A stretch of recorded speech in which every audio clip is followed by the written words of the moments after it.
MYLADY started the year of 2013 in New Zealand, spending much time in the Bay of Islands, which is a sailor's heaven, the Cavallis and Whangaroa up north, and we left for Tonga around middle April.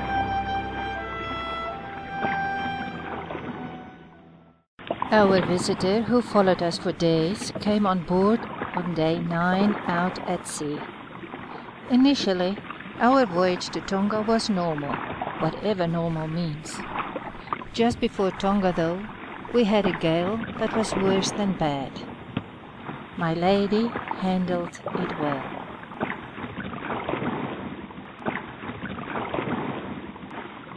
Tonga has many churches, a fascinating Stonehenge from an ancient dynasty, and impressive blowholes along the coastline.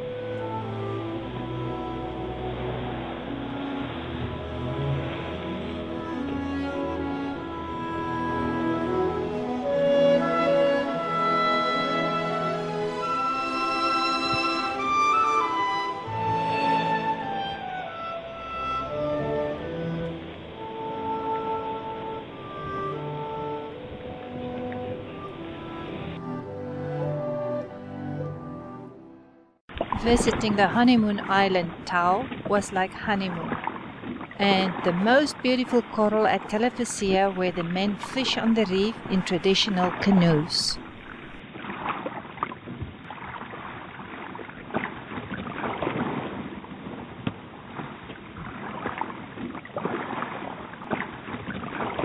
We spent most of our time in the Hapai, the middle group of islands in Tonga.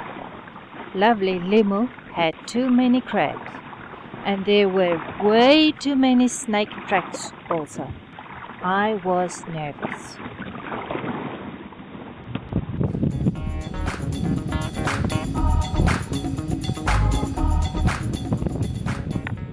We had our share of rain, sometimes, and sometimes we hid behind the reefs of Uhia. We visited paradise, where the new day arrives with glory regularly.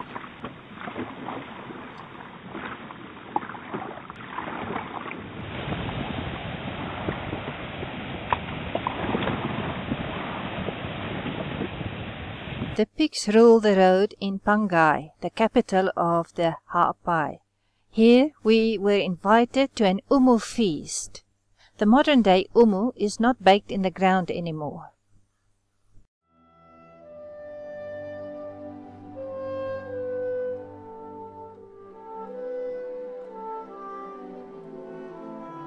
We saw traditional dancing that was fascinating. When we left Tonga, we passed the volcanic islands of Kau and Tofua. Topping our visit to Tonga, a 15-kilogram yellowfin tuna hooked itself to our line.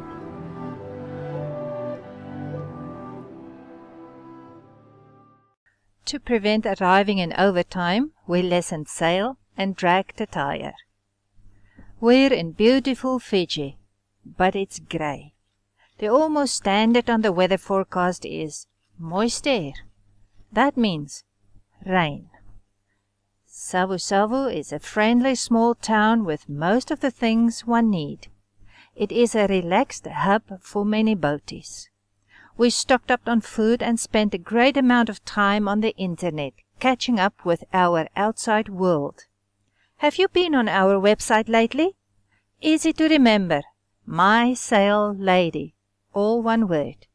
Favorite us, then you will receive our occasional interesting updates of news, pictures and movies.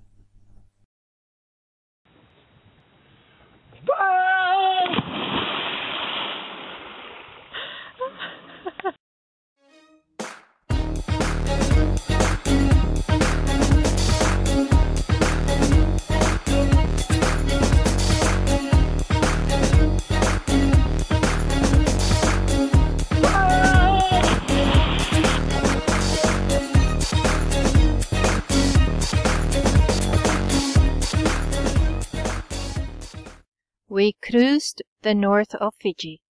From Savo we drifted to Baka Baka Bay, which was different and exciting.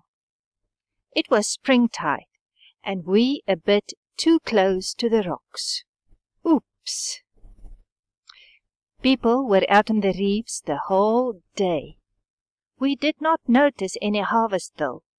What a life to have to work so hard just to eat. We also walked on someone's dream island. It was developed at visibly great cost in an eco-friendly tourist environment safaris, but sadly seemed to be unused, unknown, and unfinished. Taveuni was the next stop, unplanned, and we are glad we did. It is clear why it is known as the Garden Island. Humongous trees, rivers, and exotic flowers everywhere. Air plants like soccer balls, 5 to the tray, for $1.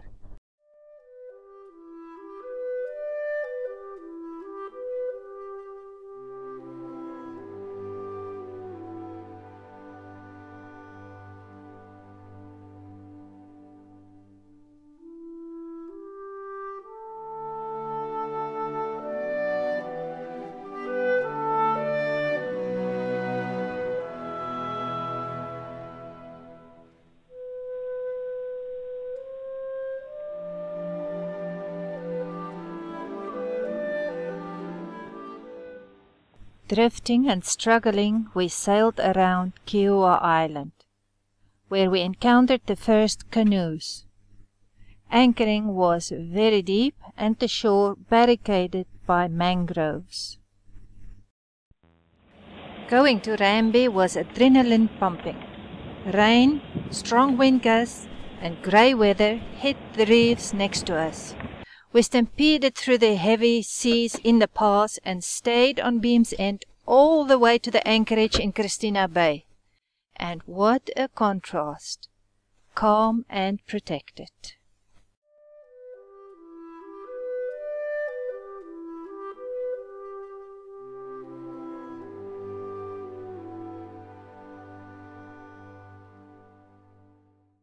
We spent many weeks on Rambi. The people are indifferent, friendly, and wonderfully special. We were part of the Piggery Project opening feast, and a week later we were part of the Dancing and Choir Festival. My soul and memory will return frequently to Rambi.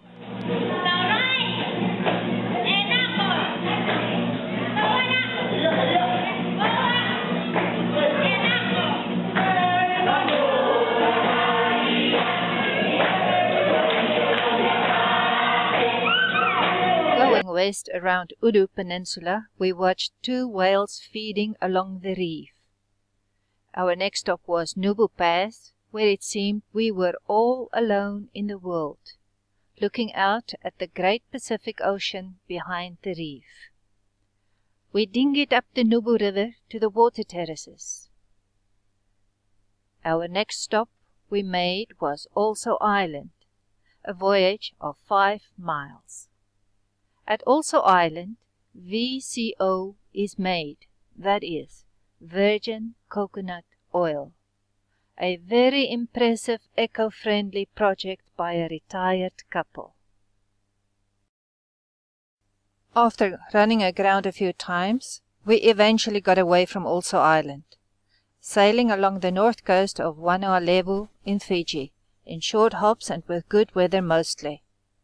The water is not very clear to identify the shallows. We sailed outside the big sea reef and inside. It apparently is the 3rd largest sea reef in the world. The shores are mostly covered with dense mangrove hedges. With a height of about 3 to 4 meters, the mangroves block visibility of the shore. However, the coastline has varying mountain ranges which give beauty to the land.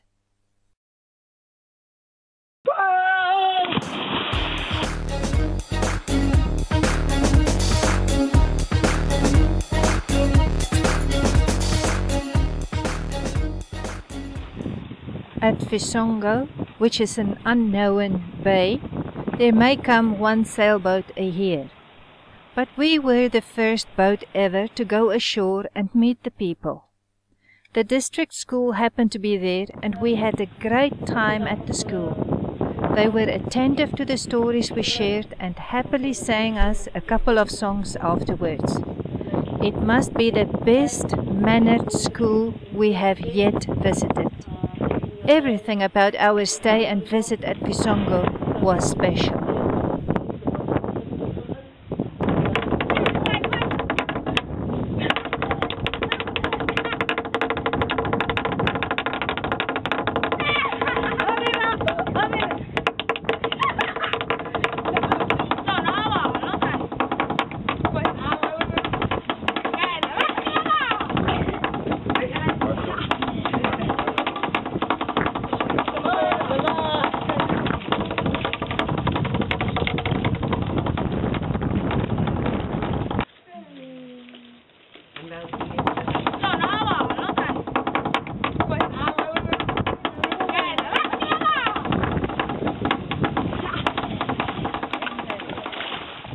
In another bay, we met some India people farming with sugar cane and rice.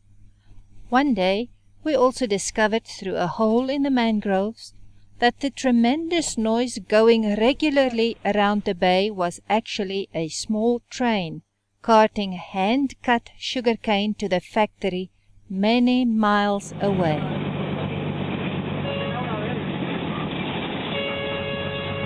A bus ride to the major city of Lambasa proved to be a cultural experience. It also takes the kids to school and back in the afternoons. The highway is a dusty red dirt road where one car must pull off to let the other pass. Not that we have seen more than a handful of cars. And amazingly, the school uniforms are an impeccable white. With dust covering us and wind howling deafening through the no windows, we enjoyed the beauty of the lake.